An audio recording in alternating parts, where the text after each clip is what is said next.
Bem, então vamos lá. Inicialmente eu gostaria de dar a todos e a todas meus cumprimentos, minha boa tarde, dizer que é um grande prazer estar aqui novamente. Estávamos conversando agora há pouco, né, com alguns companheiros de caminhada, né, dentre eles o Sérgio, e eu devo dizer ao Sérgio que eu já tomei o meu café à tarde, né, literalmente, né, enfim, muito bom estar com vocês. Hoje teremos algumas alterações em razão de que houve um contratempo com o palestrante que nós tínhamos previsto, né? E, em razão disso, nós vamos abordar um tema que já havíamos feito no ano passado, e que, por uma infelicidade técnica, não foi gravado, e a ideia é realizar esse evento e a gravação para poder disponibilizar esse material para os alunos da disciplina de Filosofia nas Américas, em razão de que esses alunos têm Ortega y Gasset e Maria Zambrano como tema no quinto ciclo de estudos, né? Então, a ideia é criar esse elemento extra, né? Para que eles possam se amparar para conhecer um pouco da filosofia espanhola. Teremos, no acompanhamento do chat, extraordinariamente, o nosso amigo, o professor Paulo Rogério, né? Em virtude de um compromisso que o Luiz Geraldo teve no dia de hoje, né? Então, o Paulo Rogério ele exercerá hoje funções múltiplas, né? De acompanhar os questionamentos aqui, né? E também as provocações filosóficas, né? Então, muito bom estar com vocês. Bem, antes de começar a apresentação, eu gostaria de situar, né, como é que esse tema apareceu. Ele se originou a partir do contato que nós tivemos com o professor José Barretos Rastrurro, parceiro nosso, estamos desenvolvendo uma pesquisa em conjunto com ele. O professor, ele é a maior autoridade, sem exageros, europeia em filosofia aplicada, e ele usa como proposta de filosofia aplicada as chamadas os talheres filosóficos experienciais, e eles se fundamentam na proposta filosófica de Maria Zambrano. E, em razão disso, nós nos vimos na necessidade de conhecer um pouco mais, né, essa filósofa e a filosofia espanhola, de modo geral, né, o que foi um grato desafio e um presente. Eu confesso a vocês que eu fiquei encantado, tanto com a filosofia espanhola, quanto com Ortega y Gasset, quanto também, em especial, Maria Zambrano, né? Então, dessas parcerias, né, dessas relações, né, desses afetos, né, surgiu esse interesse pela filosofia espanhola, que acabou se concretizando, inclusive, na inserção desse tema no quinto ciclo de estudos de filosofia, de tópicos de filosofia contemporânea, à medida que passamos a abordar a filosofia espanhola e também a filosofia africana, né?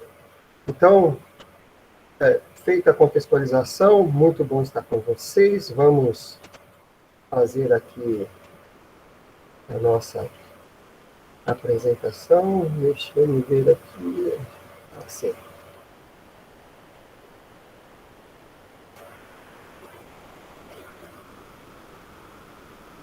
Gostaria de saber se vocês estão vendo. Sim, Edson, estamos vendo. Perfeito. Então, gostaria de reiterar a vocês o quanto, para mim, é gratificante poder modestamente tecer algumas considerações sobre a filósofa Maria Zambrano, em especial um dos temas que ela aborda, né, que é a razão poética. Aqui temos uma frase lapidar dela, que foi inclusive colocada na lápide dela, né, e eu penso que ela representa um pouco da filosofia de Zambrano, né?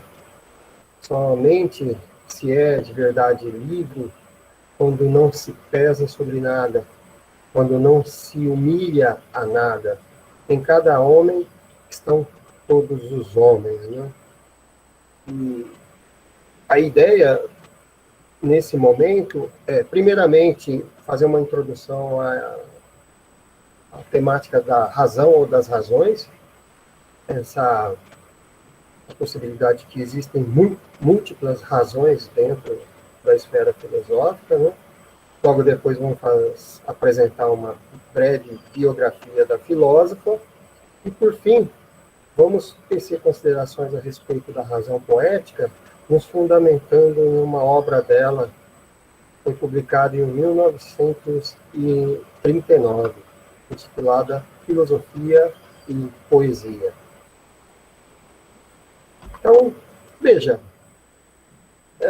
e no princípio era o Logos, né? E o Logos estava com Deus, o Logos se fez carne e habitou entre nós, né? Ou seja, o Logos está presente na cultura ocidental, quer seja por meio de interpretações religiosas, que o fazem a partir dessa sua especificidade própria, quer seja pelos cânones da filosofia, na medida em que a maioria deles tem no Logos ou na razão, digamos, o pano de fundo ou órgão ou ferramenta, né, do exercício filosófico. Né? Mas, para começo de conversa, é necessário que se diga que existem múltiplas razões. Né? Temos a razão pura, prática, razão histórica, razão lógica, razão vital, enfim, a dialética, cínica, que, diga-se de passagem, foi abordada há algum tempo atrás, a lúdica, né? Ou seja, existem múltiplas razões. Mas e a razão poética, que é o tema do encontro de hoje? Que razão é essa, né? Podemos dizer que não é nenhuma dessas anteriores que nós citamos, mas uma razão com características próprias. E aí o purista da filosofia fica cá pensando consigo, mas veja, Edson, se a filosofia se origina na Grécia e os referenciais gregos, em especial Platão, Aristóteles, assentam no exercício da racionalidade, do logoi, o fazer filosófico, não haveria uma possível contradição na medida que o que é racional não é poético, enquanto que o poético não é racional? Essa é uma questão que muitos poderiam estar apresentando, né? Seguindo determinados caminhos, né? Pelo qual a filosofia enveredou e que são tidos como os caminhos clássicos, né? Os caminhos canônicos da filosofia, né? E nesses caminhos nós temos uma dicotomia, né? Onde de um lado está a razão, a lógica, a ciência, o pensamento rigoroso, né? E de outro lado a literatura, a criação livre, né? Que não se submete a normas, costumeiramente associado à poesia, né? Mas Maria Zambrano irá propor? Será uma razão irracional? Uma poesia lógica? Veja, se isso ocorrer, aquele que envereda pela filosofia, muito provavelmente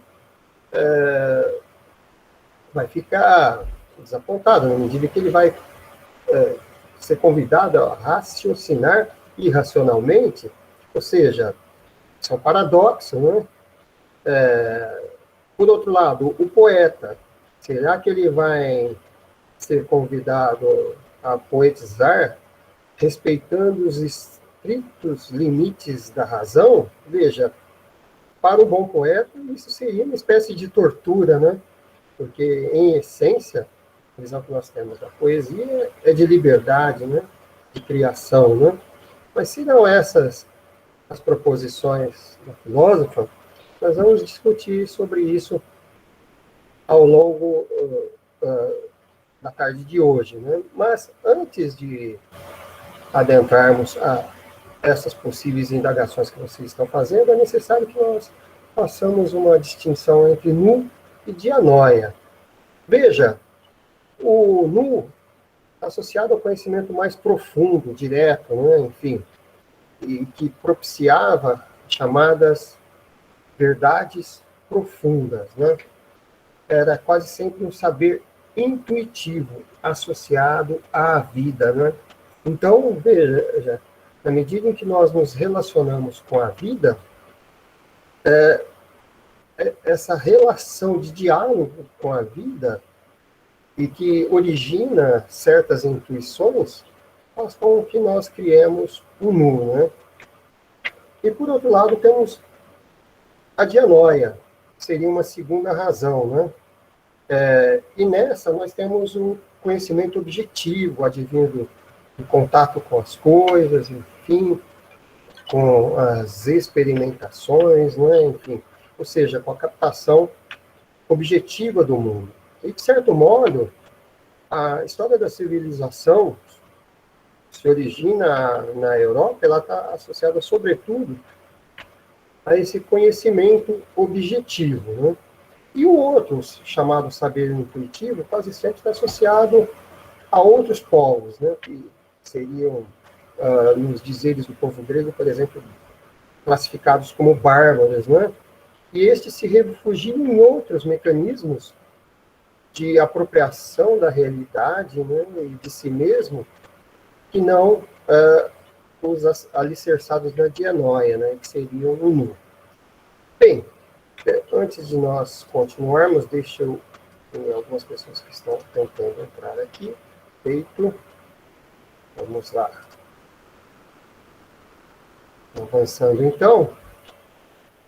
E será que essa dicotomia, gente, esses caminhos contraditórios seriam passíveis de serem religados ou ligados, enfim? Bem, existiram iniciativas filosóficas que começaram a propor esse caminho de volta, esse reencontro, né? E dentre esses caminhos eu cito para vocês a fenomenologia, na medida em que ela resgata a intuição como a possibilidade de nós nos apropriarmos de algo que ficou perdido, na ênfase, sobretudo, ao conhecimento racional, né, que ficou de tal modo preocupado em estabelecer regras e conceitos e se afastou da realidade em si e se afastou do fenômeno da vida, né? Então, a fenomenologia é um dos exemplos de uma de muitas correntes filosóficas, né, que buscou postular esse resgate, né, dessa faculdade esquecida chamada a intuição, que está associada a elementos variados da dimensão humana, tais como a percepção, ou seja, eu me reencontrar com o mundo e captar o mundo. A memória, aquilo que fez com que eu seja hoje o que sou, e que, às vezes, se nós seguirmos o caminho da dianoia, ela é, digamos, algo supérfluo, enfim, a afetividade, na medida em que somos seres de afeto, né? Movidos pelo afeto. O sono, a imaginação, ou seja, faculdades tidas como não racionais, né? E que até então eram investigadas pelas ciências psicológicas, né? E que constantemente eram tidas como não verdadeiras ou não associadas ao conhecimento, né? Relegadas ao segundo plano, né? Então, por meio da fenomenologia e Russell, ocorre, se propõe um caminho que busca realizar o que se chama de epoqué, ou seja, suspendermos nossos julgamentos que até então nós tínhamos e que faziam com que nós tivéssemos definido a priori o que é a realidade, quase sempre por meio de conceitos. Só que os conceitos, eles aprisionam a vida, né? Eu costumo usar um exemplo que eu considero muito interessante, que é o que se segue. No passado, quando uma criança se encantava com a chuva e ela perguntava ao seu pai o que era aquilo, ele dizia que eram as lágrimas de uma deusa, a Deméter, né? E essas lágrimas desciam à terra, né? Hoje, nós vamos dizer que é um processo físico, né? De liquefação, condensação, enfim.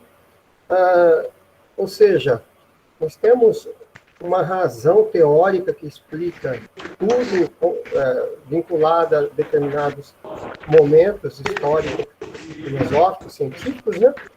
Mas com isso se deixa de viver a experiência própria daquele momento, né? Que é de, por exemplo, você estar diante da chuva, né? E em razão disso, a fenomenologia ela busca. Sônia, eu estou optando por fazer a apresentação ao longo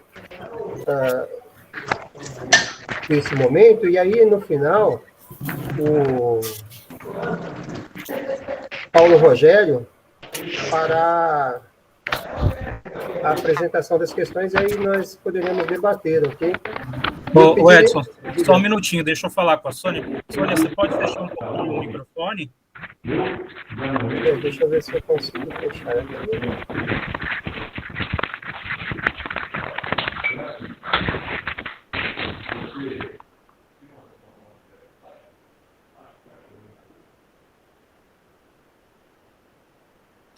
Isso. E já podemos combinar, Edson, que após a sua fala, a gente abre, a Sônia já se inscreveu, é a primeira, tá? E depois da sua fala, eu vou também colhendo informações aqui no chat e também dando a palavra para vocês, tá bom? Sim. Então, vamos deixar o professor terminar essa fala, e aí a primeira fala já é a da Sônia, tá bom? Que já se inscreveu. Perfeito. Bom? Combinado. Sim. Então, por meio da fenomenologia, gente, busca fazer uma espécie de religamento do ser que busca, né, captar as realidades com o chamado mundo da vida, né? E se desvencilhando das construções históricas que, de certo modo, formatam a própria vida, né, ao contexto histórico em que ela se encontra, né? Deixa eu avançar aqui. Eu peço desculpas ao grupo, mas como eu montei o link, vez ou outra eu terei que fazer esse procedimento para estar abrindo a possibilidade de quem está vindo de fora com um e-mail que não é institucional, que possa adentrar esse espaço, né? Então, esse processo, né, de se tentar resgatar esse mundo da vida, por exemplo, apresentado na fenomenologia, ocorre em muitos outros momentos, né? E, dentre eles, na chamada razão poética, né? E um dos grandes referenciais que nós temos é o filósofo Martin Heidegger, né? Onde nós temos no chamado segundo Heidegger, né? No movimento que foi chamado de Querre, ou seja, a virada, ele buscou propor a ideia de um pensar poetizante, né? E nessa ideia de pensar poetizante, para Heidegger, a poesia seria a essência da linguagem, porque por meio dela, ela poderia propiciar, né, adequadamente o advento do ser na sua singularidade, né? E outros filósofos assim fizeram. Aqui não está presente, mas eu cito o filósofo italiano Giambattista Vico, que também usou o termo razão poética. Temos também o filósofo francês Paul Ricoeur, que falou da chamada razão inteira, né? E nessa razão inteira, a ideia não é de se trazer à baila um irracionalismo, né? mas pensar outras vias de conhecimento e de apropriação do mundo de si mesmo, que não tão somente esse saber dianóico, né, objetivo, racional, né, e que poderia se manifestar, por exemplo, por meio da afetividade, a percepção, o sonho, a memória e a imaginação criadora. Temos também outros filósofos, né, tais como o argentino Rudolf Kusch. Ele traz o conceito de razão seminal, né, razão essa que está presente nos povos indígenas e outras culturas, né, que, de modo geral, a civilização ocidental europeia taxou de povos não ilustrados, né, mas que, por meio do exercício dessa razão seminal, né, buscavam ter essa relação com o mundo da vida, né, não colonizado pela razão científica ou por um conceito ou conceitos que, de certa forma, também aprisionam a própria vida, né? Bem, avançando um pouquinho mais. E, bem, diante desse breve preâmbulo, né, para tratar dessas múltiplas razões que buscam trazer uma outra possibilidade que não tão somente um conhecimento abstrato e, de certo modo, se aparta do mundo e da vida, nós temos Maria Zambrano. Bem, quem foi Maria Zambrano? Filósofa espanhola, né? Ela foi discípula de Ortega y Gasset e também de Javier Zubiri e Manuel Garcia Morente, né? Durante os anos de 1924 e 1927. Ela envolveu-se em movimentos contra o ditador Franco, né? Foi exilada, tem uma série de histórias particulares, algumas delas tristes, né? Isso porque desde o momento que foi iniciar seus estudos, ela teve inúmeros problemas de saúde, que acabou por fazer com que fosse diagnosticado que ela tinha tuberculose, né? Ela tinha uma irmã que possuía também alguns problemas de saúde, né, de ordem psiquiátrica, enfim, devido a esse envolvimento político, né, contra o regime Franco, ela foi exilada e perambulou por inúmeros países, né, desde a América do Sul até a América Central, né. Dentre alguns aspectos interessantes da vida dela que eu gostaria de citar para vocês, eu cito um que eu achei muito singular. E uma das vezes que ela se mudou, ela foi para Roma e existia lá um político fascista, né? E ao se deparar com ela, ele tentou de todo modo expulsá-la, né? Da cidade de Roma. E para isso ele sacou à mão a vigilância sanitária, né? Isso porque Maria Zambrano tinha inúmeros gatos, né? E ele tentou fazer uso desse artifício para que ela fosse expulsa da Itália, né? E os gatos, diga-se de passagem, sempre compuseram o lado humano dela, né? E em um dos momentos de partida dela, ela partiu com 13 gatos, se movendo de um local para o outro, né? Ela foi reconhecida muito tardiamente, já no fim da vida, né? E esse reconhecimento ocorreu, por exemplo, quando ela foi a primeira mulher a receber o prêmio Miguel de Cervantes, né? Enfim, foi um ser humano como qualquer um de nós, com suas particularidades, suas idiosincrasias, né? E com esse desejo, né, de pensar uma nova possibilidade de filosofia. Eu confesso a vocês que eu vejo alguns elementos, sobretudo de Ortega e Gasset, na proposta zambraniana de filosofia, né? Isto porque também Ortega e Gasset busca, por meio do conceito de razão vital, fazer com que a filosofia se volte para aquele ser humano que está no mundo e com o mundo, né? E, enfim, essa é o ser humano, né, que nós teremos aqui. E para dar conta dele, do nosso tema, eu selecionei essa obra aqui, que foi publicada em 1939, chamada Filosofia e Poesia, onde se apresenta, né, alguns dos elementos centrais da nossa temática.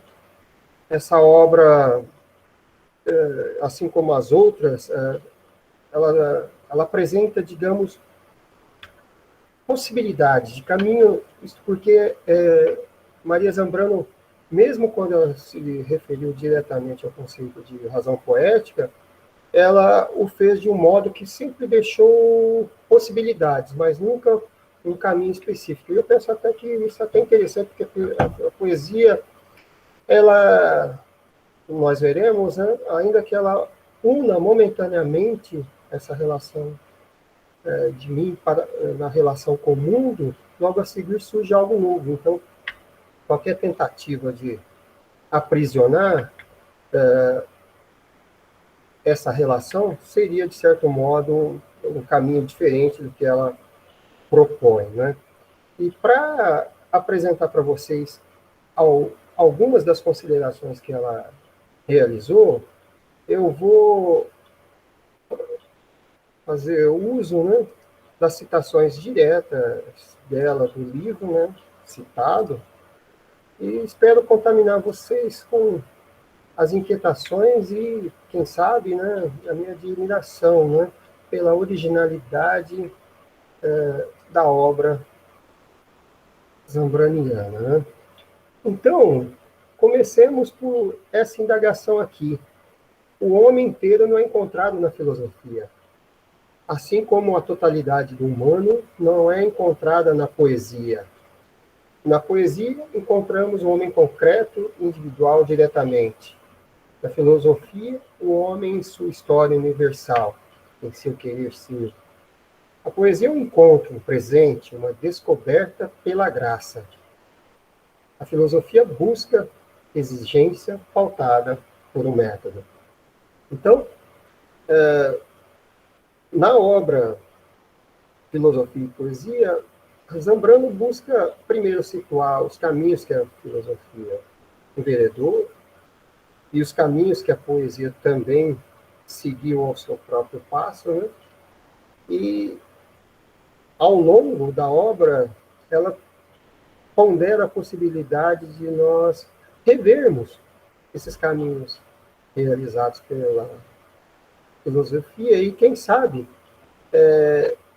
nos reencontrarmos, né, com a poesia, né? Bem, e quem inicia o afastamento de filosofia e poesia? Para Zambrano, é sobretudo Platão quem inicia esse afastamento, né? Na medida em que, sobretudo em A República e no mito da caverna, né, ele nos chama a nos afastar dos sentidos, né, que esses sentidos nos enganam, né, e adentrar ao que seria o conhecimento verdadeiro, né, representado pelo mundo abstrato, né. Então, um aspecto interessante que eu gostaria de pôr com vocês é essa referência aqui, né? Há um assombro estático pelas coisas, vamos pensar no Talmazen, ou no pathos, o espanto, na medida em que nós nos relacionamos com esse mundo, e esse mundo provoca em nós admiração, estupefação, questionamento, né? E logo depois, ao invés de nós continuarmos esse diálogo espantoso com o mundo que nos cerca, né, nós nos violentamos dele na medida que nós tentamos nos libertar segundo Zambrano, por meio do mundo das ideias platônicas, né? Então, olha que interessante. A origem da filosofia, que se dá na admiração, no espanto, enfim, na relação nossa para com o mundo, faz com que, ao invés de nós nos entregarmos a esse mundo que nos causa todos esses elementos, nós busquemos nos desvencilhar dele e lançar-nos em outra coisa, né? E com isso, para Zambrano, é Platão, né, que gera essa cisão, né, entre aquilo que gera o impulso filosófico, a nossa relação com o mundo, né, com as coisas, conosco mesmo, né, e o caminho proposto por ele, que é exatamente de nos afastarmos dele, né. E de que modo pode fazer isso? Para Zambrano, o caminho encontrado é o ascetismo, né? E o que é a ascese? É a saída da superfície do mundo, né? A imediatez generosa da vida é como que banida, né, por meio dessa ascese. E essa ascese é ambiciosa, porque ela propõe que, se nós ascendermos a ela, nós aí sim teremos o conhecimento verdadeiro das coisas, né? Enfim. E com isso, gente, os caminhos que o filósofo descobre, né? Ele cria um mundo próprio, que não é o mundo originário. Eu pensei, inclusive, em colocar uma imagem aqui, né, de fundo, né, nessa apresentação, que é muito simbólico, né, da proposta zambraniana, quando ela diz que o ato de espanto e admiração advém, por exemplo, da simples relação nossa com uma folha e uma água com a qual nós nos deparamos, né? Enfim, que gera, né, todo esse encantamento.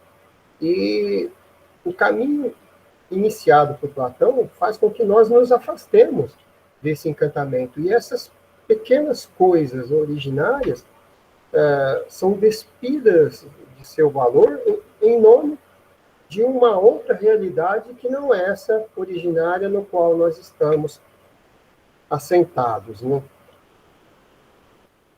Com isso, o filósofo, aos moldes platônicos, ele busca o caminho seguro da unidade. E para isso, ele tem que se safar dessa heterogeneidade, desse devir constante em que nós vivemos, né? Enquanto o poeta é apaixonado pelas coisas, né? Apega-se a elas, né? Segue-as no labirinto do tempo, né? E não renuncia a nada, quer seja as criaturas, enfim, ou da atmosfera que rodeia, nem a sombra da sombra que emite, né? Ou dos perfumes que expande, né? Ou dos fantasmas que já se despertam na sua ausência, né?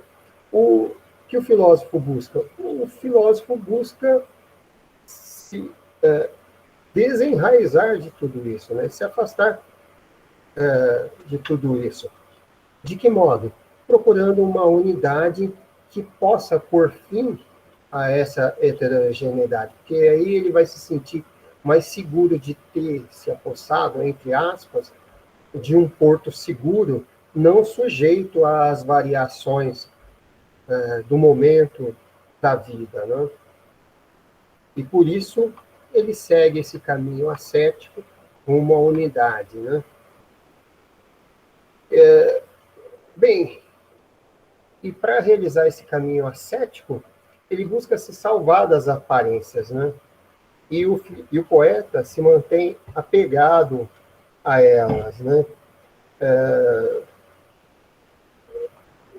Embora o poeta ele também busque uma certa unidade por meio da apropriação da palavra, a apropriação é momentânea, né? E logo depois surge novo elemento da realidade que faz com que nós necessitemos criar algo novo. Então, o poeta ele não é inteiramente escravo desse mundo que o inspira, né? Mas, por outro lado, ele não busca uma unidade final. Essa unidade é sempre passageira, né? Sempre fadada a ser reconstruída, né?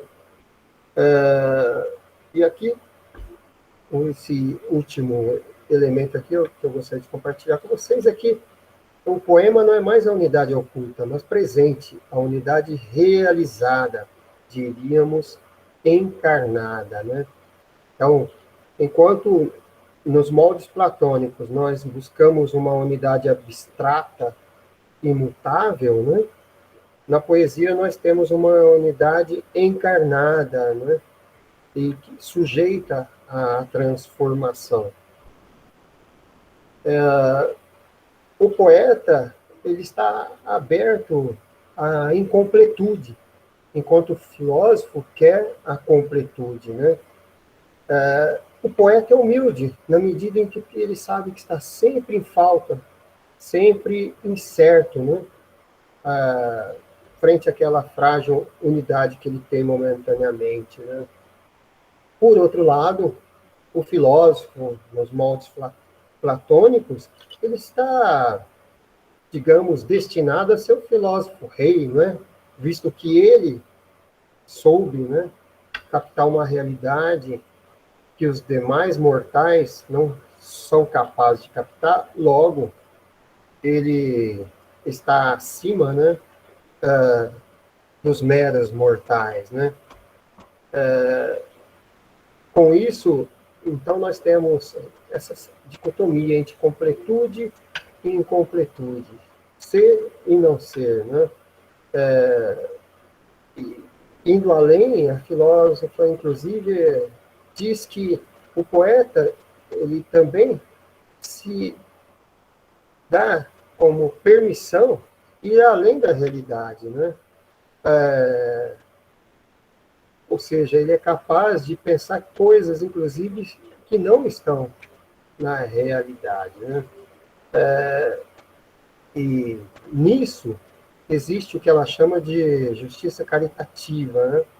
Pois tudo tem direito a ser, inclusive a nossa imaginação, o nosso sonho, as nossas incertezas, né? Enfim, que não são passíveis, né, de ser captadas e aprisionadas em uma unidade explicativa. Para Zambrano, o amor do poeta é sempre um amor, é uma verdade que não impõe, uma, uma verdade que não cria limites, né? Logo, ela é elástica, porque cada um de nós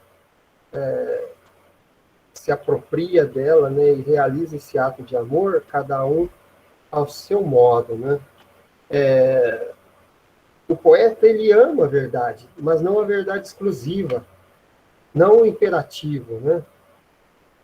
O poeta, ele não é o dono de tudo, ou mais de tudo, né?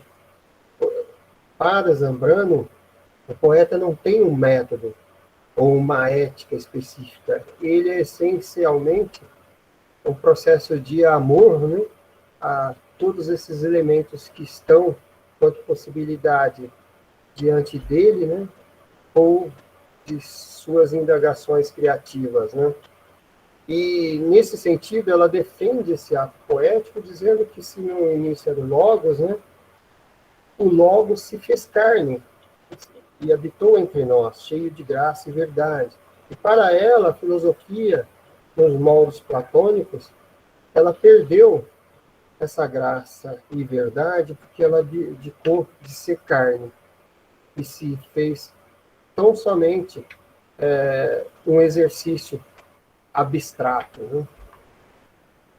Bem, avançando um pouquinho mais, a filósofa trata também da dimensão de justiça e injustiça. Veja, a justiça, ela, por detrás dela, está subjacente às regras aprisionantes dos princípios da lógica, né? O princípio da não contradição, do terceiro excluído, da identidade, enfim, porque a justiça se faz pelo julgamento do certo e do errado, né? Enfim, e para a filósofa, na poesia não temos isso, né? Na justiça nós temos, ainda que busque, né, uma harmonia, né, por meio do seu exercício, ela é sempre vingativa, né, e punitiva, né? Ela nega a possibilidade de múltiplos caminhos, né? E ao fazer isso, a justiça nega a poesia. O que não é razão é mitologia, né? Uma falácia, né? Sombra da sombra na parede de pedra da caverna, né? E qual é o caminho que o filósofo propõe nos moldes platônicos, né? Que nós saiamos dessa sombra, nós adentremos a luz, né? Que nos permite sair, né, do que os índios chamam de véu de Maia, né? Enfim, coisa que para a filósofa acaba como que suscitando o ódio de Platão, né, por exemplo, para com os poetas, né? Então, o logos platônico, ele busca a esperança, né? Ao passo que a poesia ela é desesperançada, né? Por quê? O logos platônico, ele atribui à poesia a condição de irracionalidade, né? Na medida em que essa irracionalidade não ocasiona a esperança pretendida pelo filósofo, né, de se apropriar da verdade, né? Ao passo que a poesia ela está a serviço da embriaguez, né, dionisíaca, né? E com isso ele busca de exercitar esse caminho da vigília na busca da verdade, tal, como proposta nessa ascese platônica, né? Ela não só se contenta com as sombras da parede da caverna, mas, sobrepujando sua condenação, cria novas sombras e chega até a falar delas e com elas. Penso isso, né, meus caros, minhas caras, né? E a filosofia, por outro lado, ela tem a esperança, né, de sair disso tudo, né? Mas, para fazer isso, ela tem que renunciar. E quanta renúncia, né? Ela renuncia o minuto que passa, a morte da rosa, a beleza frágil da tarde, o cheiro dos cabelos amados, né? Tudo isso são meras aparências. Por que nós vamos nos dedicar a essas pequenezas, né? Se nós podemos ascender aos céus do mundo real abstrato, né? Enfim. E essa é a esperança do filósofo, né? Ao passo que o poeta ele não tem essa esperança. Na verdade, ele não renuncia a nada, né? Ele se afasta, né, dessa possibilidade de consolo proposta pela razão buscada pelos filósofos, né? E, em razão disso, o filósofo, o que é?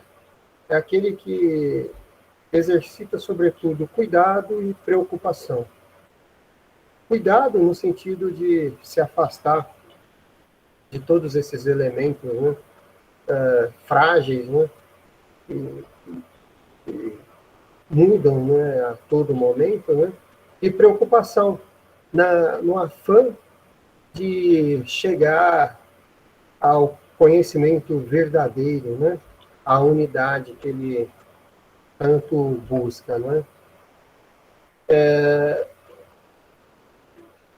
E ao realizar esse caminho, ele despreza a aparência, o filósofo, porque, afinal, são perecíveis, né? Coisa que o poeta faz exatamente o contrário. Por saber que são perecíveis, é por isso que ele se apega a elas. Ou seja, ele as abraça com toda a intensidade possível, porque elas não existirão mais, né? E nesse momento, o filósofo coloca aqui, eu acho que de uma maneira belíssima, né? Por isso o poeta chora antes que passem. Chora por eles enquanto as tem, porque as sente ir embora com a mesma posse. Os cabelos negros da amada embranquecem ao ser acariciados, e os olhos velam imperceptivelmente seu brilho, e por isso são mais amados, mais inalienáveis, né? Enfim. Então, o poeta é pleno, gente. Ele não está em falta, ele já possui. Ao passo que o filósofo, nos moldes platônicos, é deficitário. Ele está sempre em falta de algo que precisa ser preenchido, né? E esse preenchimento nunca é com o que está ao redor dele e que propiciou o espanto original, né? É sempre em busca de algo que não está aqui, né? O filósofo, o que faz? Esse que está aqui é a palavra, né? Ele quer tornar-se seu dono. Por outro lado, o poeta é seu escravo. Ele se consome e se consagra nela, né? Ele não tem um afã de se tornar dono da palavra, né? Por exemplo, por meio do aprisionamento do mundo da vida a partir do conceito, né? Então, como dito anteriormente, o filósofo busca esperança, né? Já a ética poética, não. É um martírio de se viver intensamente os elementos que estão ao seu redor dele, que vão e vêm, definham, né? E morrem, né? Com isso, a poesia está sempre associada à dispersão, né? Ela busca as aparências, né? As paixões, o frenesi. Confrontada com logotipos, ela busca o falar delirante, né? Diante da vigilância da razão, né? Ela busca a embriaguez perene, né? E diante do atemporal, ela busca, né, o que se desrealiza no tempo, né? Enfim. E mais adiante, a filósofa coloca, né, que é isso que a poesia tem sido ao longo de todo o tempo, né? Viver de acordo com a carne. Ou seja, o que muitos filósofos propuseram que seria um desvencilhamento da carne, né? Os órficos chamavam de soma semi, ou seja, o corpo é o túmulo da alma. Na verdade, para o poeta, o corpo, de certo modo, é o ápice da alma, né? Enfim, porque é nela que ela se faz inteira, né? E aqui temos algumas referências, né? A obra platônica, tal como Fedon, né? E logo depois a ênfase também já abordada anteriormente, né? No ascetismo, tal como Platão propõe, né? Por qual meio, né? Pelo meio racional, afastado da realidade, né? Em que se busca resgatar a natureza humana, resgatar a alma. Mas de que modo? Saindo desse mundo, né? E buscando algo além mundo, né? E ao fazer isso, o Platão inaugura o que muitos chamam de supernaturalismo, né? Ou seja, sai-se da natureza e vai-se a um mundo abstrato que não está mais na natureza, né? Caminho esse que não foi seguido pelos outros povos, né? Por exemplo, eu gostaria de citar aqui, abrindo parênteses, os orientais, em especial a filosofia chinesa, né? Porque a filosofia chinesa é essencialmente natural, porque ela expressa essa relação do indivíduo com as coisas e o mundo, né? Ao passo que a filosofia, seguindo os moldes platônicos, né, não o faz. E para Zambrano, essa proposta platônica, na medida em que ela busca esse caminho, ela deixa de ser filosofia e passa a ser uma espécie de teologia, um misticismo, né? Alicerçado nessa ascensão, né? Nesse afastamento do mundo, né? Bem, e com isso temos a angústia, né? Essa angústia que está presente, sobretudo, no filósofo, né? Essa tentativa, né, de sair desse contexto o leva a buscar a unidade, né? Buscar, entre aspas, a verdade, né? E se estabelecer acima de tudo que está acontecendo, né? Criando sistemas, né? Que lhe permitam safar-se dessa angústia, né? E a filósofa define isso como o último e decisivo esforço de um náufrago no nada que só conta consigo, né?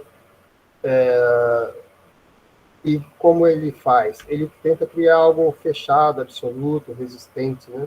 O sistema filosófico nos moldes racionais platônicos é um sistema de um angustiado, né, que tenta criar um castelo das razões, né? Um muro fechado, né?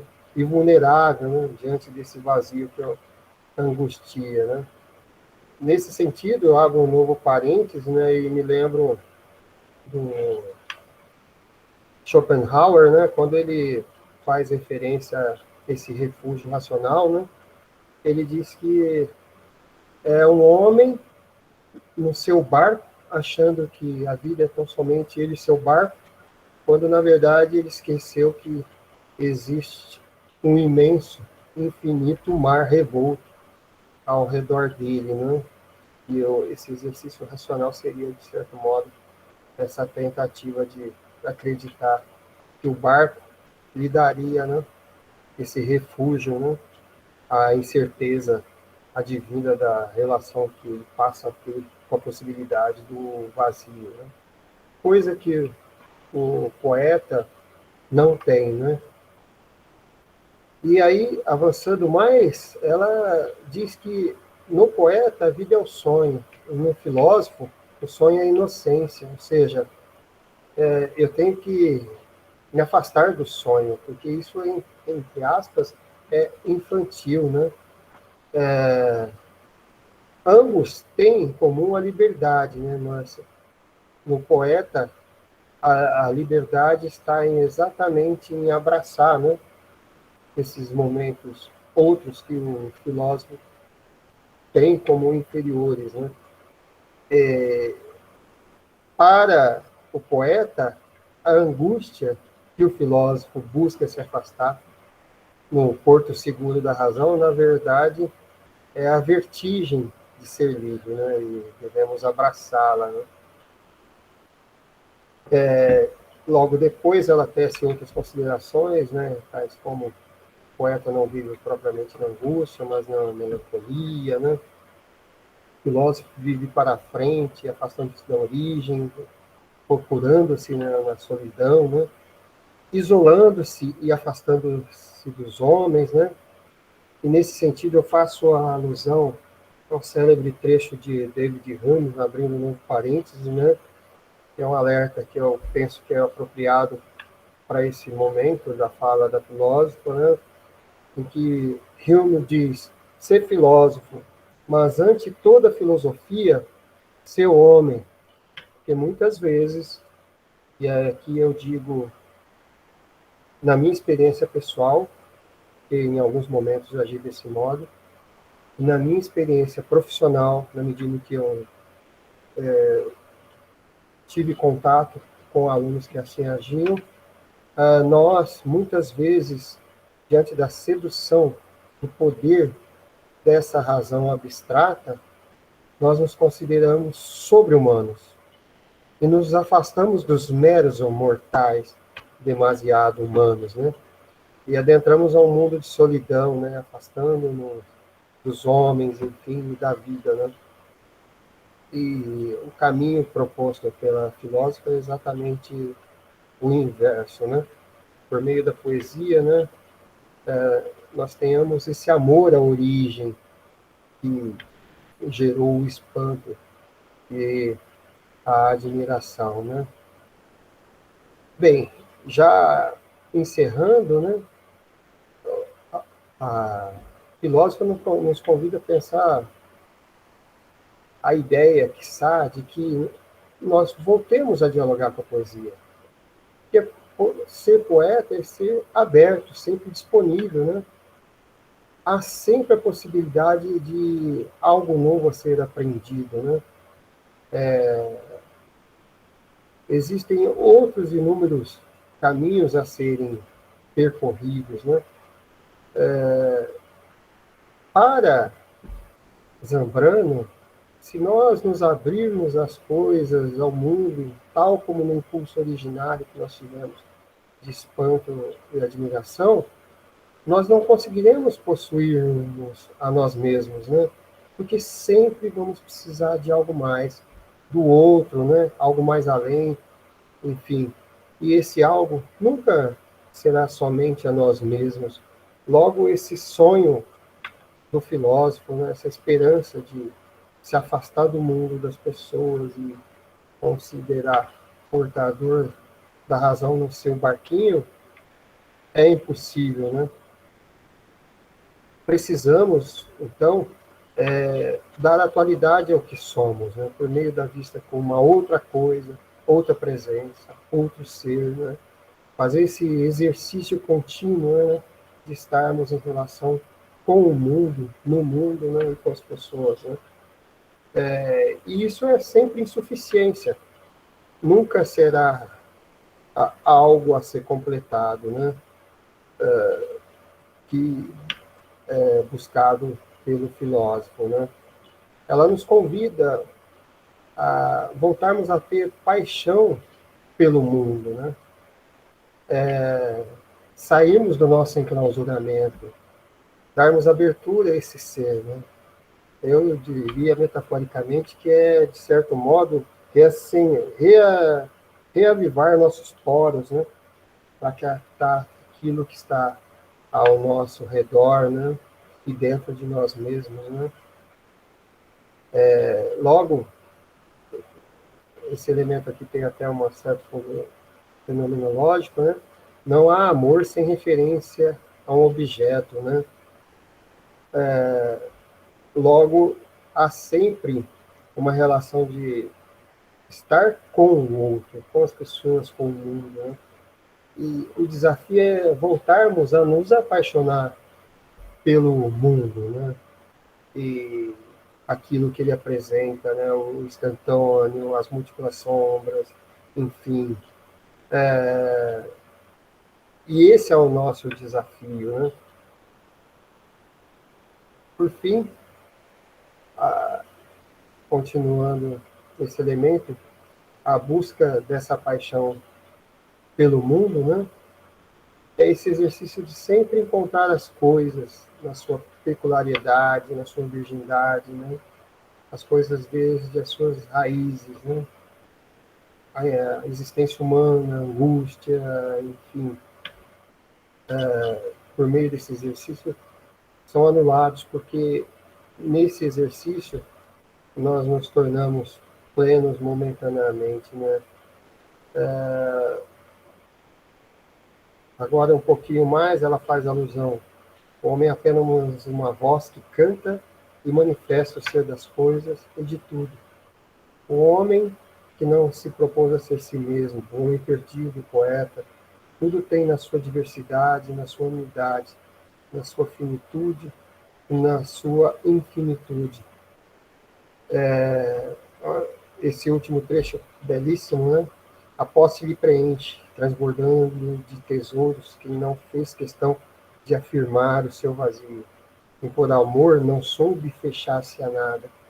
O amor o fez sair de si mesmo, capaz de se recompor. Ele perdeu sua existência e ganhou a total aparição, a glória da amada presença. Enfim, meus caros, minhas caras navegantes, sou suspeito, né, das palavras e expressas que eu penso tocam fundo em facetas humanas que muitas vezes nós nos esquecemos dela, né? E aqui nós temos uma citação de Zambrano, que ela faz de Paul Valery, né? O poeta consagra-se e consome-se na definição e construção de uma linguagem dentro da linguagem. E esta operação, que é longa, difícil e delicada, necessita das mais diversas qualidades do espírito, e que nunca acaba, porque nunca é, também, exatamente possível.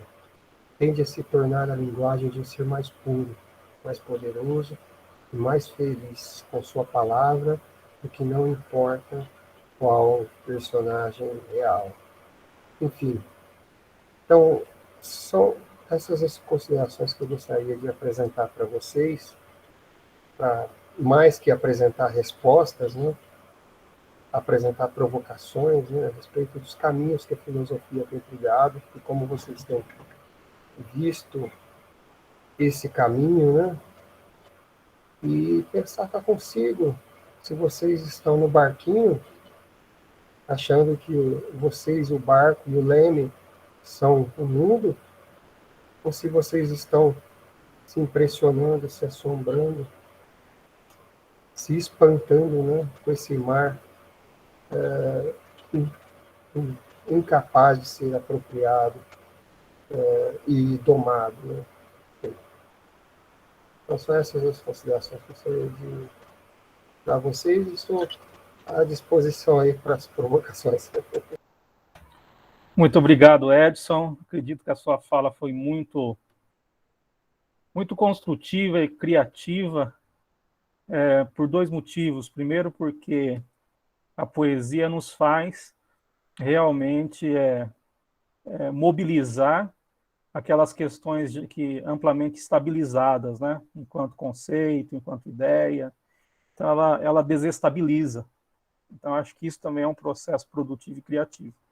E segundo, porque a Maria Zambrano é realmente uma filósofa, infelizmente não conhecida, mas muito importante, e justamente por não ser tão falada, é muito significativo ouvirmos sobre ela.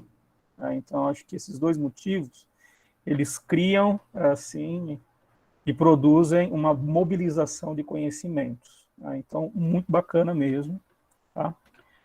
A sua fala. E apresentar para a gente essa autora, essa filósofa de alto calibre, né? Quando a gente fala de filósofos, primeiro já o espaço da mulher na filosofia, que já é restrito, amplamente assim, pontual, né? E as diversas autoras da Idade Antiga, medieval, moderna e até contemporânea costumam aparecer uma ou outra e outras até intencionalmente esquecidas na história. Então já é significativo por trazer uma mulher, uma filósofa mulher. E segundo, por saber que ela dialoga com muita propriedade com a filosofia. Tá? É uma autora que está ali junto com o existencialismo, está ali junto com a fenomenologia, está ali junto com autores que expandem, por exemplo, os conhecimentos estéticos, o outro da razão. Então, ela dialoga com tudo um pouquinho. Tá? E tem um leque de informações para a gente abordar aqui hoje. Eu tenho minhas considerações e perguntas que eu vou fazer, mas eu queria abrir primeiramente a palavra para os nossos companheiros aqui de café, a quem eu agradeço a presença de vocês. Então, nós estamos aqui com uma quantidade expressiva de alunos, colegas, né, que vem acompanhando os nossos cafés. Muito bom. A gente tem aqui no chat uma primeira pergunta do Sérgio. Sérgio, se eu não conseguir falar bem, por favor, você... Aliás, se você quiser falar, já pode falar sobre a questão do nous, intuição, dianoia, conhecimento. Pode abrir o microfone e falar. Bom, primeiro relembrando uma prova que o Paulo aplicou na gente, né, sobre ética, que a questão era o que é dianoética, né? Respondi totalmente fora do padrão, e aí ele generosamente devolveu a resposta depois, né? Aí eu entendi o que é dianoética, né? E aí isso ficou marcado até hoje. E, Edson, quando você fala de uma questão, o lugar que eu fiquei preso nessa fala foi quando você traz o nous, né, que é a questão da intuição, que a gente faz de conta que não existe, que intuição é uma coisa que é mística ou religiosa e que foge, e que sim, é um conhecimento, e exatamente essa questão da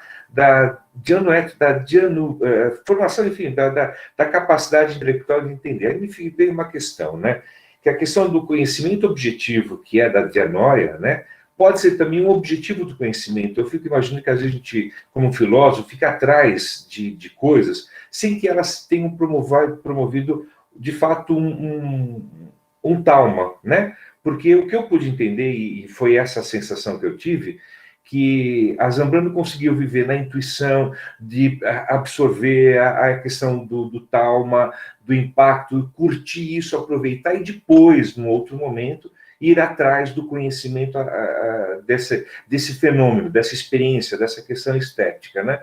E eu fiquei preso aí. Ficar preso aí significa, me fez pensar, né? Enquanto que a gente, de fato, tem que só ir atrás da razão, tá? Da lógica, uma vez que a poética que ela propõe é uma razão, e o quanto que a gente deve aprender a misturar isso. Nesse lugar, não ser só lógico, no sentido de buscar a palavra e a compreensão, mas também deixar fluir a sensação que o nous traz para a gente, que é essa impressão da intuição, essa sensação da chuva. Nossa, um exemplo super bacana. Papai, que chuva é? O que é isso? São as lágrimas, né, da deusa, e alguém falaria, não, isso aqui é um fenômeno do ciclo das águas. Acho que a gente está muito nesse lugar do racional lógico, né, e nós, filósofos, né, precisamos temperar essa lógica com uma razão poética. Foi o que eu aprendi disso. Entrar nesse lugar de uma razão poética, e não só numa razão lógica, lúdica, dialética, como a gente já sabe dessas múltiplas razões, né? Então foi isso que eu fiquei aprendido, e aprendido implica que eu vou ter que passar o dia pensando nisso.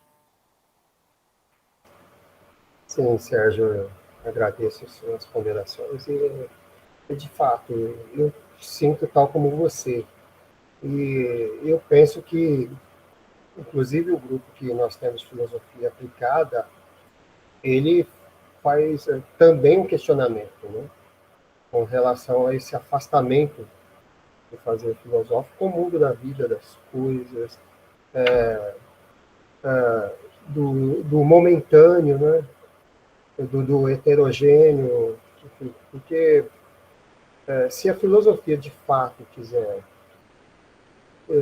estar viva na relação que ela pretende manter com o mundo, ela tem que se dar conta que, inclusive nós, seres humanos, né, nós somos únicos, singulares e em constante devir.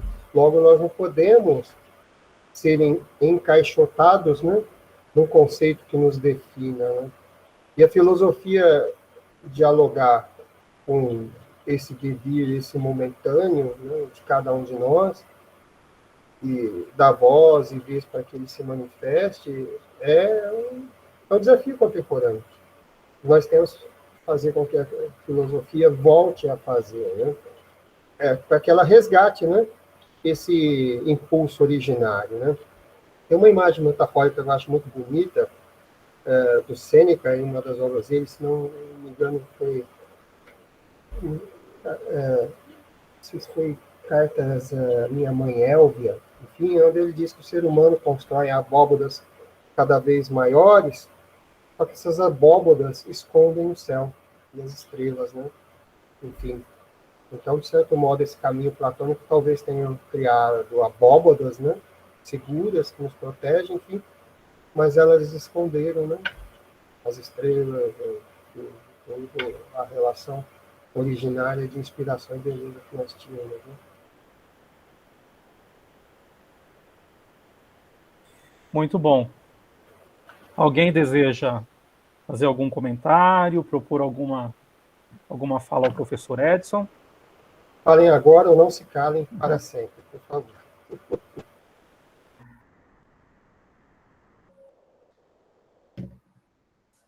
Pode falar que, por enquanto, não estamos cobrando ainda por fala, viu? Podemos falar. E o café é um espaço muito tranquilo, muito espontâneo. Acho que não é aula esse momento.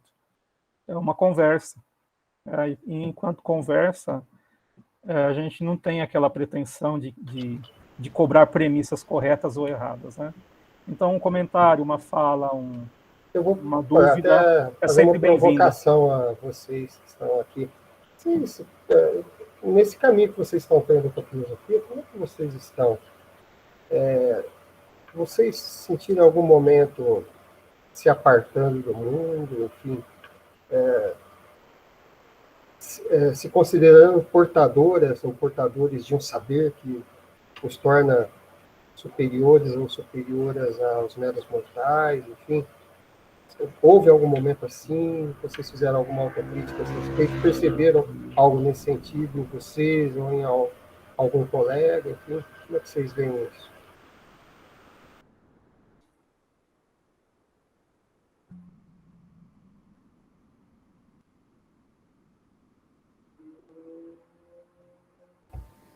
Eu já me senti assim, professor. Desculpa, Serginho. Eu já pegando a fala, eu já me senti assim quando comecei filosofia. Também. Quando a gente começa a entender as intuições originárias e acha que tem posse direta, né? As essências.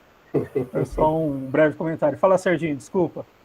Não, é até uma questão de experiência, né? Porque eu trabalhava muito perto do polo da Martim Francisco aqui em São Paulo, né? E à noite, à tarde, quando estava voltando para o outro trabalho, eu passava ao lado do Claretiano e via lá o folder, falando dos cursos e tal, e filosofia ficou batendo na minha cabeça durante uns 2, 3 anos. E quando eu fui fazer filosofia, né, que eu decidi fazer, que eu fui procurar, na minha mente disse, não precisa procurar, você já encontrou, você passou ao lado várias vezes, e aquilo já marcou, é tipo viu o capitão, é como se fosse uma antena, enfim, do barco, enfim, aquela parte que leva o barco a andar, que era daquele jeito, e ficava bem na esquina, e aí me veio claramente, não procura outra, você já escolheu, a tua intuição te fez observar isso. E aí o que eu pretendia, quando fiz o curso de filosofia, era uma filosofia como a gente faz, de gente para gente, não daquela questão acadêmica, né, que acaba, às vezes, tirando a gente do lugar de humanos, né? Nos coloca no lugar de toga, de todo enfeitado, enfim, e que eu acho que isso distancia as pessoas. Eu não sou ortodoxo, não sigo ortodoxia, não é um prazer que eu tenho, mas a minha intuição, quando fui fazer a inscrição e procurar a faculdade que eu queria, eu já tinha escolhido, só que eu não sabia. 3 anos antes, eu já tinha escolhido o Claretiano para ser minha casa acadêmica, né, no campo da filosofia. E quando eu descubro a filosofia aplicada, e principalmente o nosso grupo, aí conecta essa ideia. Então, sua fala hoje, a questão do que o Paulo acabou de falar, e também no começo, demonstra exatamente isso. Meio que a gente no Claretiano tem uma razão poética, né? E é gostoso ter essa razão poética, porque a gente está entre pessoas, não entre acadêmicos com títulos, né? Está com gente. E o cheiro de gente, né, como o cheiro do cabelo molhado, é um prazer né, estar junto com pessoas que exalam esse aroma humano e não simplesmente acadêmico por causa dos títulos que tem. Então, é muito legal essa experiência, é a minha sensação. Muito bom, Serginho, ouvir isso. Gladys, por gentileza. De verdade, a gente se sente meio estranho de fazer filosofia, né? Porque todo mundo olha para a gente como quem está fazendo filosofia, né? É tipo gostar de uma coisa que ninguém gosta. E quando a gente gosta de filosofia e poesia, é duplamente estranho, porque é muito difícil quem diz que gosta de poesia. Geralmente a poesia é tida como uma coisa chata, que é incompreensível e tudo mais. Mas eu vejo uma ligação tão grande entre poesia e filosofia, porque os poetas eles têm esse sentimento, sentimento dos dilemas humanos muito aflorados, né? E assim, eles conseguem revestir esses dilemas todos com poesia. Então, de repente, você lê um poema com altas questões filosóficas que está ali travestido de uma coisa bela, uma coisa lúdica. E eu acho assim, quando você lê e a poesia realmente encontra um eco dentro do coração da gente, é uma coisa que eu acho sensacional, porque é como se a pessoa escreveu aquilo que você sente, né? Então, é uma coisa que eu fico meio que... eu acho até meio que... como é que eu vou explicar?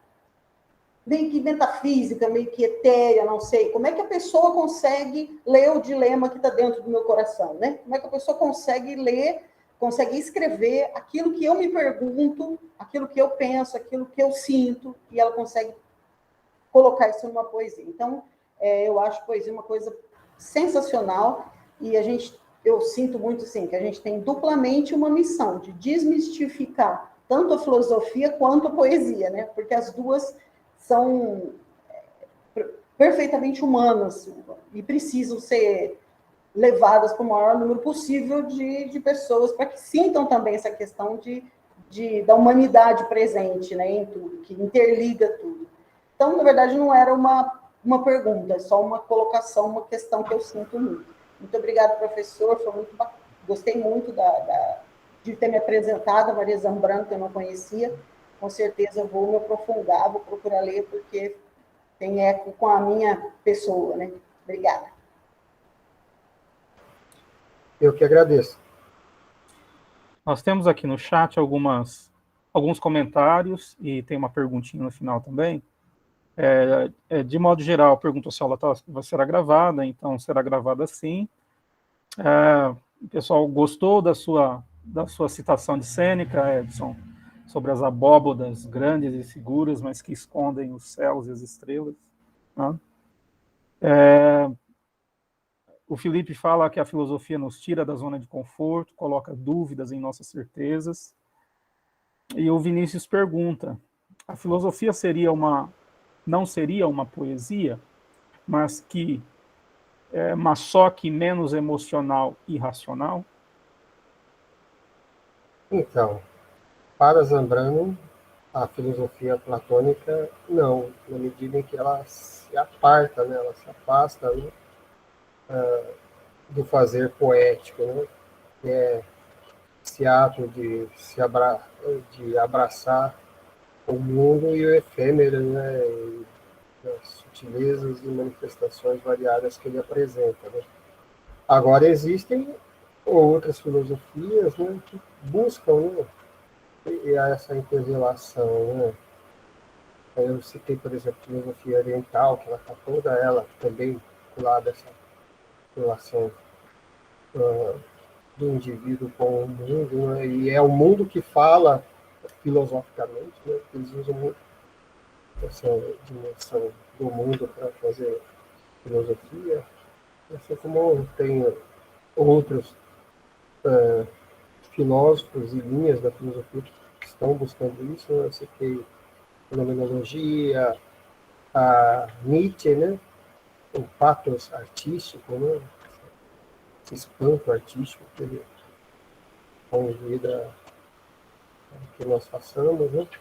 Então, eu devo dizer que existem gradações de filosofia, né? Algumas delas buscam realizar essa relação, né, com a poesia. Outras, na verdade, dizem que isso não é filosofia e buscam o caminho inverso, né?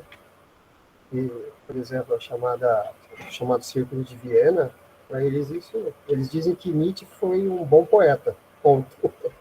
Ele não fazia filosofia, né? Então depende a filosofia ou o filósofo, né, para a gente poder dizer se tem ou não relação com a poesia.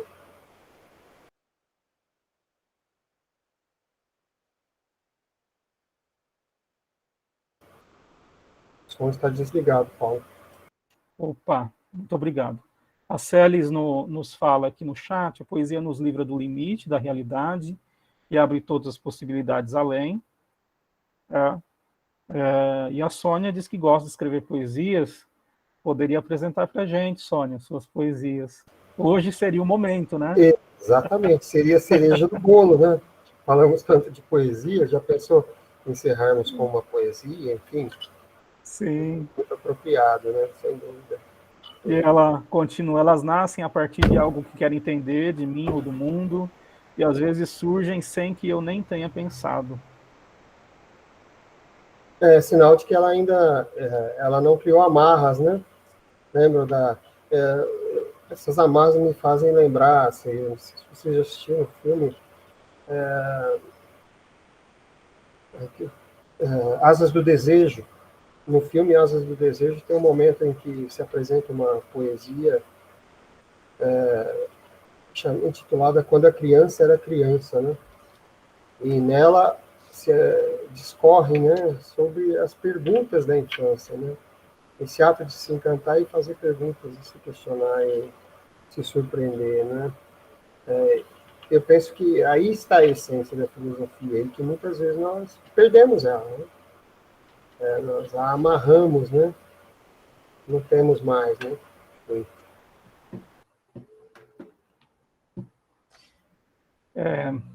Edson, eu vou então aproveitar para fazer algumas considerações. Alguém queria comentar alguma coisa de imediato?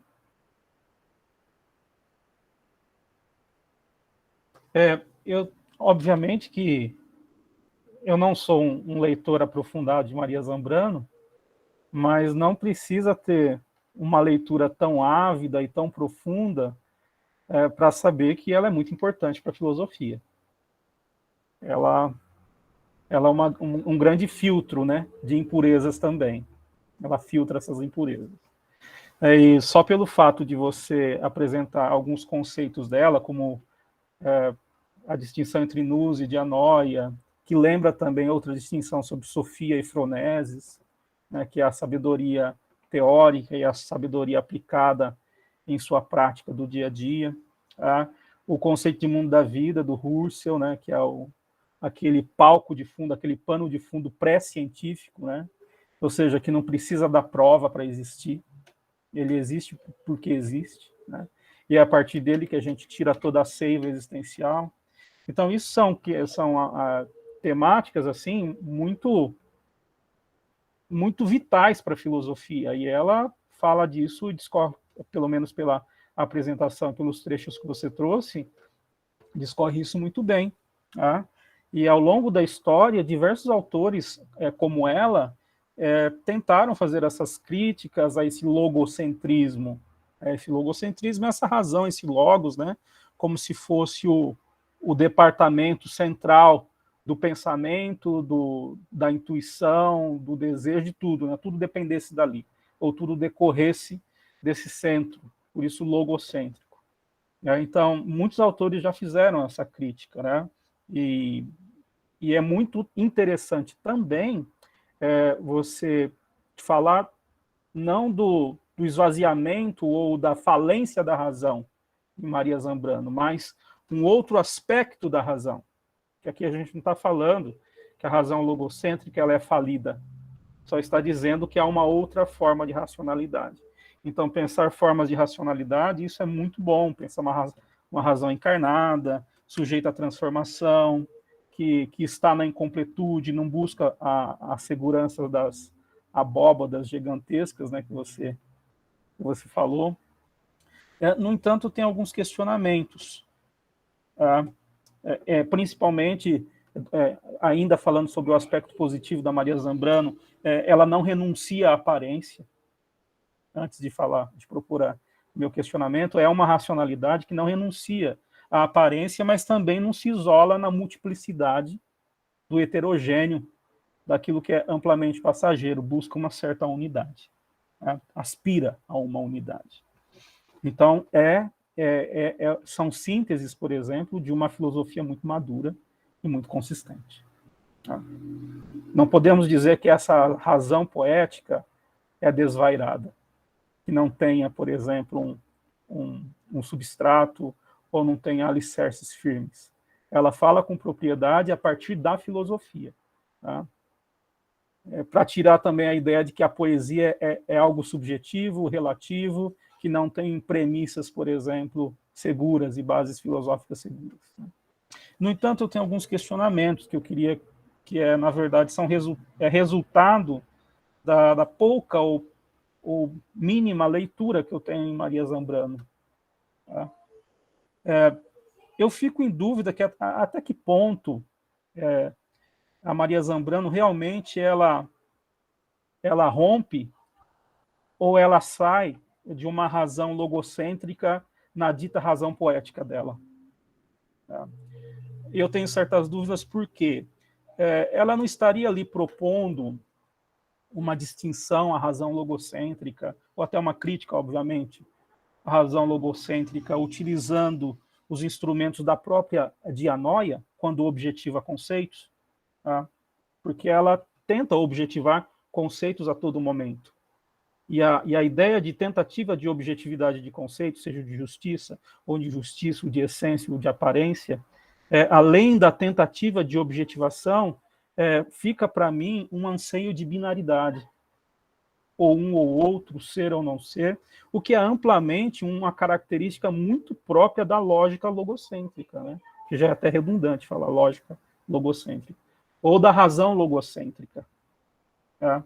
Então, e além disso, eu trago mais duas ideias que você colocou para tentar, pelo menos, entender até que ponto ela sai dessa razão logocêntrica. Primeiro, essa questão do binarismo e da objetividade de conceitos, se ela não estaria falando de uma razão poética, utilizando, porém, instrumentos de uma razão logocêntrica.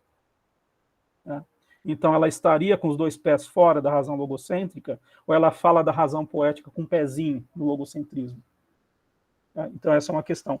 Duas outras questões, esse anseio pela unidade. Embora seja uma unidade sempre incompleta, que se deixa transformar, que não é uma unidade estática e não é um apelo para uma essência absoluta universal, ainda é uma busca por unidade.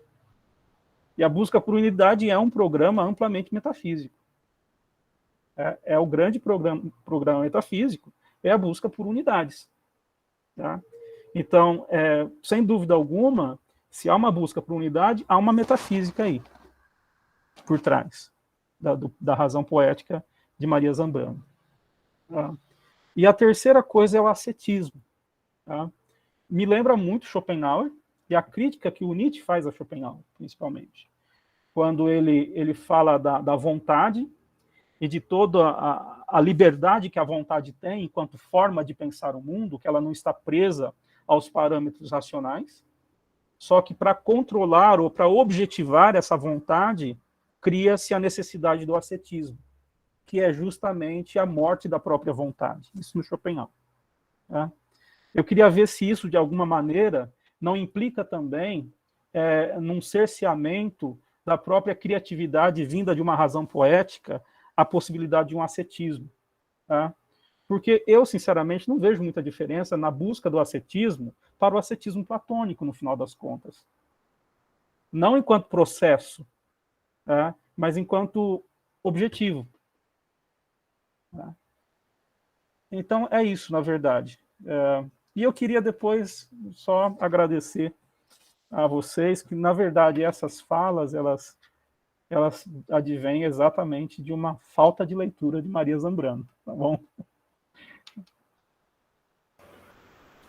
Muito bem, eu vou começar pelo fim. Eu penso, talvez, no encadeamento que eu fiz, eu não consegui expressar adequadamente o posicionamento dela frente ao ascetismo.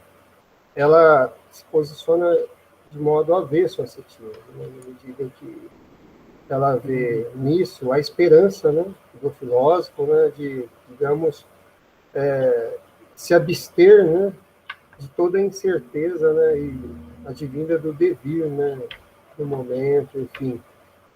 E o poeta não abre mão, né? Então, ela, na verdade, ela faz uma crítica a essa esperança, né, assentada no ascetismo, né?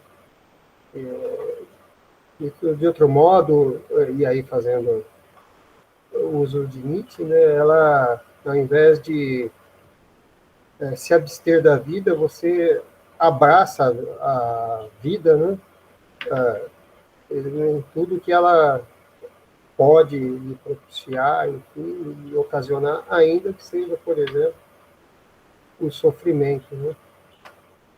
Agora, essa questão referente ao logocentrismo, eu penso que ela talvez esteja, e ela nunca conseguiu, digamos, dar uma definição apropriada do que ela propõe enquanto razão poética, né? Então, por isso eu fui apresentando vestígios para vocês.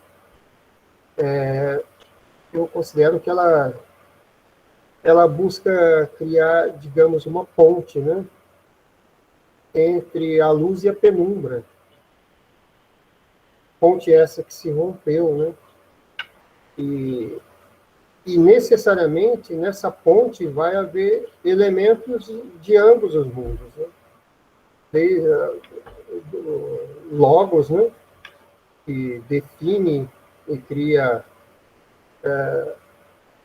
afirmações e negações, né, até a intuição que não define, mas incita experiências, né? Então, a impressão que eu tenho é que ela, sim, ela faz uso de elementos logocêntricos, né? Mas ela o faz como meio para que se crie algo novo, né? Que seria essa ponte, né, entre essas duas possibilidades, né, de nos relacionarmos com o mundo e conosco mesmo, que no momento elas estão separadas, né, uma da outra, né? Então, é essa a leitura que eu faço, né, especificamente desses vestígios que ela apresenta, né? Interessante, porque na medida que ela não define o que seja a razão poética, talvez aí esteja esse lado poetizante dela, viu, Paulo? Porque definir é exercitar exatamente esse amparo no logos, né? Enfim, então, os elementos que me vêm agora nesse momento, diante desse seu apontamento. Enfim, meus caros. Minhas caras. Muito bom, Edson. Obrigado. Gente, temos ainda alguns minutinhos, alguns poucos minutos para falarmos com o professor, com o Edson, para a gente encerrar. E aí, como que a gente faz? Mais alguém deseja falar alguma coisa? Júnior, que está ansioso para falar. Pode falar, Júnior. Abra o seu microfone, Fábio. Ô, professor, boa tarde, professor, doutor Renato Nardi e todos os colegas. Mas eu não vou falar, não. O professor Nardi brigou comigo. Eu falei assim, vai estudar. Eu não vou falar, não. Ele brigou comigo. Agora, meu amigo, é o professor Paulo Rogério. Eu? É brincadeira. Eu estou brincando. Eu adoro brincar com os meus professores. Sim, Mas sim, dizer, professor, que... dizer que... aproveitando a fala do companheiro, estimado companheiro Sérgio Másculo, o sentimento, a sensação de superioridade ao ingressar ou ou trabalhar no campo da intelectualidade, eu pude, de fato, sentir isso num outro curso que eu fiz no passado, com o Direito. Parece-me que a arquitetura do curso automaticamente já promove, sabe?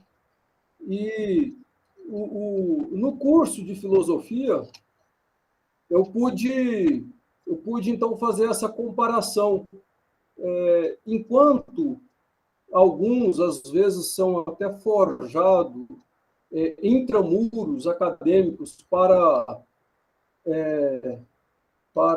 vestir ou se ornamentar de uma gravata bonita e se achar superior, né, no mundo intelectual entre os demais, nós descobrimos que existem outras ciências, que eu chamo de ciência do pensamento, que é a filosofia, que pode, em termos de competitividade, de intelectualidade, abranger, né, fazer uma abrangência maior sobre essa vaidade, pelo que ela oferece de conhecimento e amplitude muito maior.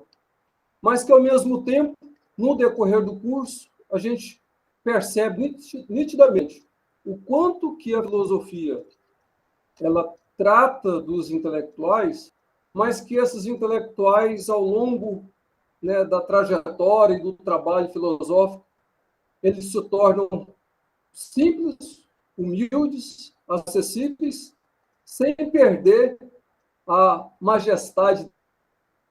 Era só isso que eu queria dizer. E dizer que eu brinco com os meus professores, repetindo, não brinquei com profissionais, porque realmente eu gosto de brincar com os professores. Eu me sinto em família quando eu estou brincando. Obrigado, viu, professor? Nós que agradecemos, Júnior. É interessante essa reflexão que você faz em relação ao direito, porque, de imediato, um dos elementos que está no direito é o exercício da palavra como exercício de poder, né? Poder de convencimento, né? Poder de dizer sim ou não, né? Enfim. E ainda que o humano que sai de lá não necessariamente incorpore isso como prática de vida, mas no exercício dessa profissão está esse elemento, né? O exercício da autoridade daquele que, em tese, se propõe portador do saber e da verdade, né? E realmente eu penso que é algo patente, né? Inerente, né? A essa profissão.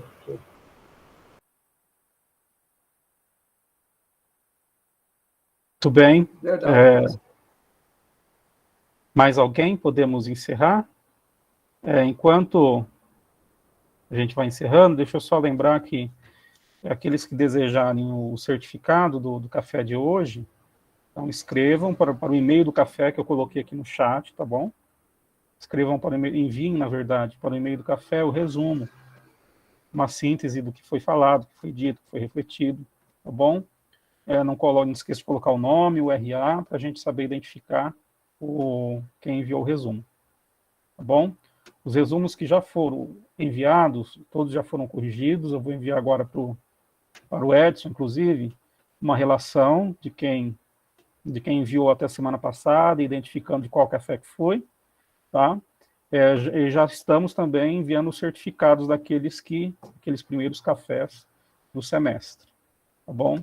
E tendo dúvida, escreve também no e-mail do café, que a gente responde por lá. Tá bom, Edson? Deixo os minutos finais para você fazer o